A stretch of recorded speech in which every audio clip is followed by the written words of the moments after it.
a good morning to say that life is unpredictable, is it? Isn't it? Isn't that one of the wonderful things about life? It's unpredictable. And we just don't know, no matter how hard we try, what is around the next corner. But regardless of what's next, and regardless of our past, we have a God who does not give up on us. We can look at Jonah's story today and see that at the worst times in his life, God was still with him. Jonah had a redo, we could say, with God's help. And we can have that too. Consider this scenario. I think we've probably all been there at one time or another.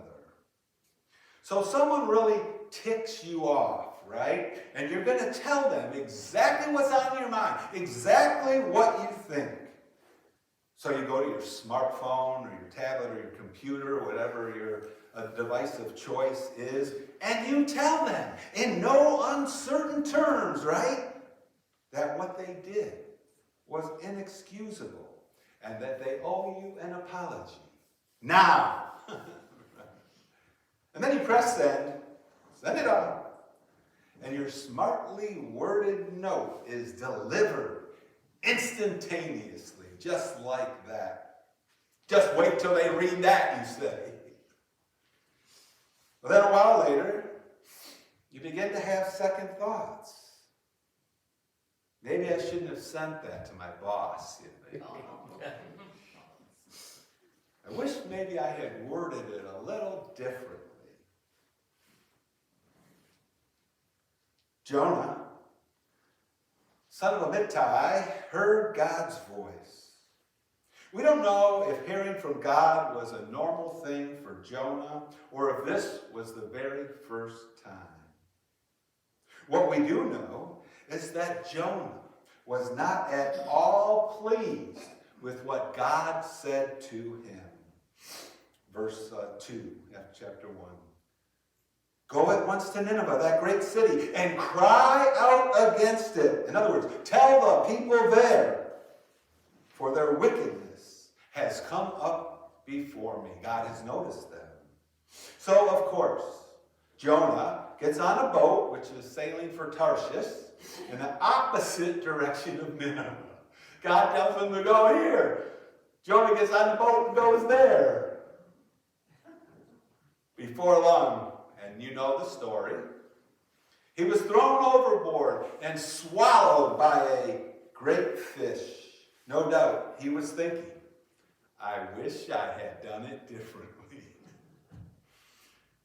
The fact is, there aren't many people, living or dead, who have not had similar thoughts at one time or another. So today I want to take a closer look at Jonah, at our reading from Jonah, who was a very reluctant prophet who found himself on more than one occasion saying or thinking, I wish I had done it differently.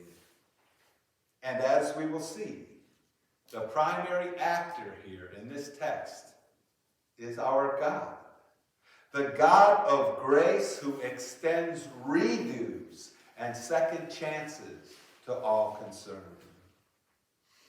So why Jonah then? The book of Jonah, as you know, has a total of 4 chapters. It's a pretty short book, only 48 total verses.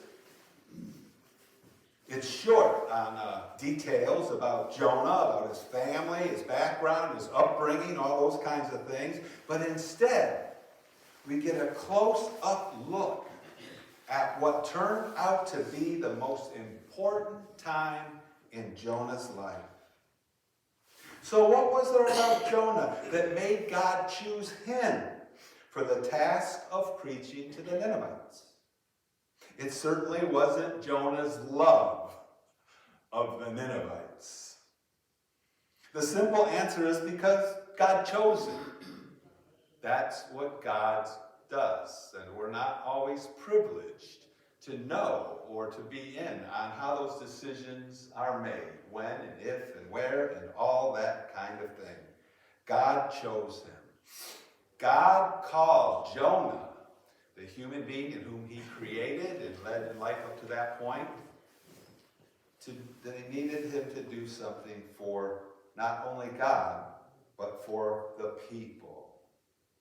In many ways, there is good news for all of us in this truth, that God's call to Jonah is further evidence that God calls people to positions and to tasks, seemingly not because of their gifts and their graces, but because God has a place for them in God's plan, in God's purpose. There's a saying that's been going around for years that God does not call the equipped. God equips the called.